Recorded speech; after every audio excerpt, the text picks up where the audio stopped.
We cannot enjoy anything in life. Really, we cannot.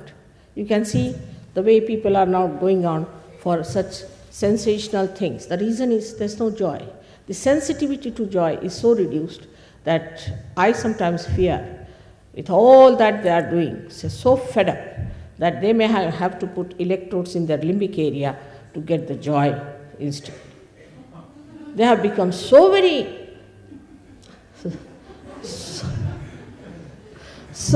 insensitive to anything. They will not laugh, they will not smile. They are so full of closed hearts and frightening things, whatever is said about human beings. Now, first thing you have to know, you don't have to suffer at all. Secondly, you don't have to judge yourself.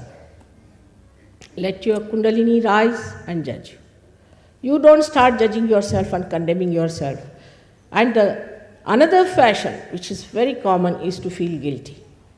From the very beginning, you start, I am afraid. What are you afraid of? You have to have all the courage, all the blessings, and all the confidence. You are a human being. And this is the message I want to tell you, that you are a human being and you have to be the spirit. And once you are the spirit, you will be surprised, the blessings will be showering upon you. In these modern times, to talk about these things is out of date. But it is predicted that this will be said and this will be done. For us, it is important, first of all, to know our own glory, our own truths, and about how we are built and how others are built. Once you know that, first of all, the peace within is established. Unless and until there is peace within, what do you talk of this peace organization and peace Nobel Prize? I have seen the people who have got Nobel Prizes are the most hot-headed, so much that you have to talk to them with a barge pole in between. Anytime they are up to jump on you, you cannot challenge them. Even talking to them is a difficult situation. So how are they going to have this peace foundation when they are themselves so shaky? Then you have other things talking about the love, full of lust and greed. They love your purse, not you. When you talk of love, love is a thing that's detached. Like the sap in the tree rises, goes to all the leaves, all the trunk, all the flowers, all the fruits, and comes back. It's not attached. If it gets attached to one fruit, the tree will die and the fruit will die too.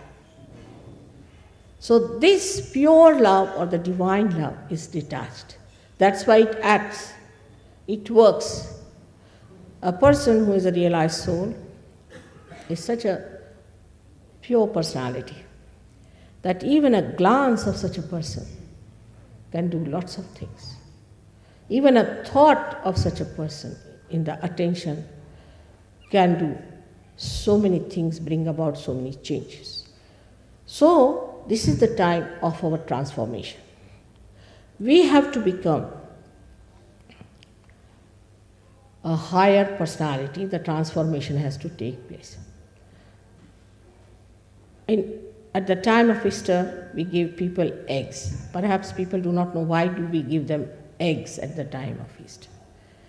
But about Christ is written in our scriptures that he was an egg to begin with. Of course, he was much more before that, but to begin with, he was the God of innocence. But then he came as an egg. And then he was divided into two halves. The one half which incarnated and which transformed Easter. So the resurrection is the transformation. Like an egg, if we are bound by our conditioning and by our ego, we break through that shell and become a bird which is really a free bird. Only thing, the bird has to know how to fly. Now this is, again I am saying, is the living process of the living nature, of the living power of love. It is not something artificial. In Sahaja Yoga, I must have spoken in this hall, I don't know how many times before. And again, today there's a chance to speak to you. What I have to say that it is important, the becoming. Is not important. You cannot become a member of Sahaja Yoga. You cannot pay membership. You cannot pay for your realization. How can you pay? How much do we pay to the Mother Earth to sprout the seed? Does she understand? Because she has the power, she sprouts the seed. If you give her money or read something before her, it makes no difference. But once you get your realization, you start understanding how many powers you have. And the greatest power is of compassion and detached love. These 7 chakras are within us, which are to be enlightened by the awakening of the Kundalini, about which Dr. Spiro has already told you. Now, in this short time, I cannot cover up the whole subject. I must have given at least more than 1,000 lectures in English language. But I would request you one thing, that forget about what you have learned so far, about your conditionings. Because if you had achieved anything out of that, I was not necessary. Now, you have to see, with a clean slate, as they say, what you can achieve in this lifetime, which is the most important thing is to be achieved. The highest of all, that you become sensitive to joy. Then you start seeing joy in everything. You don't have to think as, oh, this is the thing which is marvelous. No, it just happens. You see, it is. Just you enjoy without thinking about it. You become a peaceful personality. You become a dynamic personality. You are not swayed by the waves of things like some fashion coming up, then some sort of a nonsensical idea coming up, then some medicine coming up, and you treating yourself and getting into trouble. You just rise above all these things at a higher level, and you start seeing everything as a witness. You become the witness of all the jokes that are going on, and you just watch it, and you think, what's all this? Is just a play. Many people have said that, Mother, you always laugh so much and you have always smiling face, so the people are not going to take you seriously. I said, I don't want them to be serious. There's not going to be any seriousness needed. What are you serious about? You should be happy. It's fun. We have to be happy people. We have to be happy. Those people who think they are very guilty should punish themselves by saying, you are not guilty, you are not guilty, 108 times. That's what we have in Sahaja Yoga. It's just a myth. All these are myths. We are working with myths and making our lives miserable, which is meant to be joy, happiness, and all the overflowing blessings of the divine. Whatever I'm telling you about, we have within ourselves all the great powers hidden of our brain, of our liver, of our heart. They are to be enlightened. And then in the light, you see everything. But as in this room you have so many lights, you have to just push in one button and the whole thing comes down. In the same way it happens.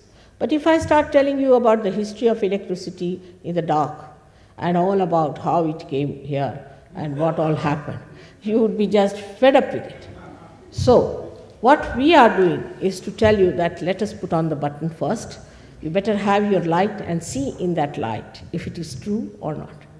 If it is true, you have to understand and accept it honestly. You have to be honest to yourself. That is the main point I'm trying to tell you. We are not to play about with ourselves and play about with our conditionings. We have to be honest and to get to our properties that are within ourselves. I'm not here to oblige you at all. There's no obligation. It's just like a catalyst, I would say. And you become the catalyst yourself once you get your realization. And you can do all that I can do. It's very easy and very simple. May God bless you all.